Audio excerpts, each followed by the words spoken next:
भारतीय संघीय व्यवस्था में समस्त राज्यों को समान अधिकार प्राप्त नहीं है।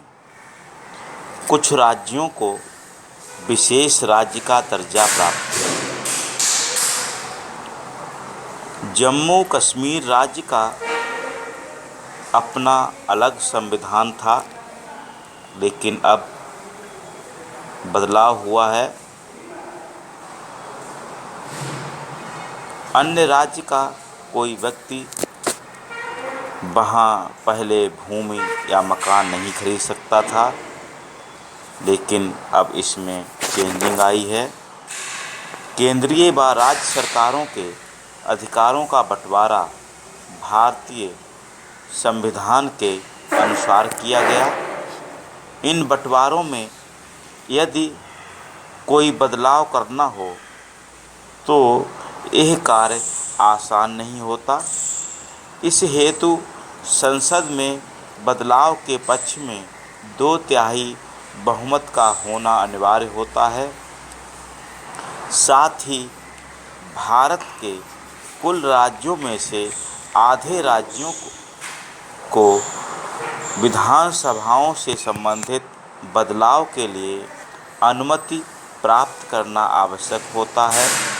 भारतीय संघीय व्यवस्था में न्यायपालिका की भूमिका भी अत्यधिक महत्वपूर्ण है। यह संवैधानिक प्रावधानों और कानूनों पर अपनी दृष्टि रखती है।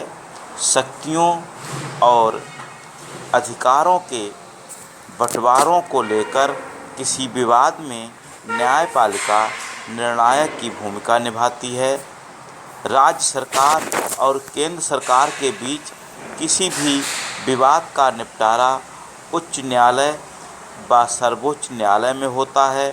केंद्र सरकार एवं राज्य सरकारें राजस्व हेतु अपने अपने अधिकार क्षेत्र में कर लगाती हैं, टैक्स लगाती हैं, संसाधन एकत्रित कर सकती हैं। यह अधिकार उन्हें संविधान में से प्राप्त हैं। संविधान में ये अधिकार दिए गए हैं। संघीय व्यवस्था कैसे चलती है? संघीय व्यवस्था में राज्य कार्य हेतु कई कानून व नियम आवश्यक होते हैं। इनके बिना शासन व्यवस्था सुचारू रूप से नहीं चल पाएगी। लेकिन संघीय व्यवस्था को अच्छी तरह से कार्य करने हेतु केवल संवैधानिक प्रावधान ही पर्याप्त नहीं है। संघीय व्यवस्था में लोकतांत्रिक चरित्र का सही रूप में होना भी अत्यंत महत्वपूर्ण है। हमारे देश में संघीय व्यवस्था की सफलता का कारण इसका लोकतांत्रिक राजनीतिक चरित्र है, जो कि अधिकांश संघीय व्यवस्था वाले देशों में विद्यमान है। लोकतांत्रिक राजनीतिक चरित्र के कारण संघवाद की भावना, एकजुटता, संस्कृति का आदर सम्मान एवं साथ रहने की इच्छा जागृत होती है। इस स्थिति के कारण भारत साझा आदर्श के रूप में स्थापित हो पाया है।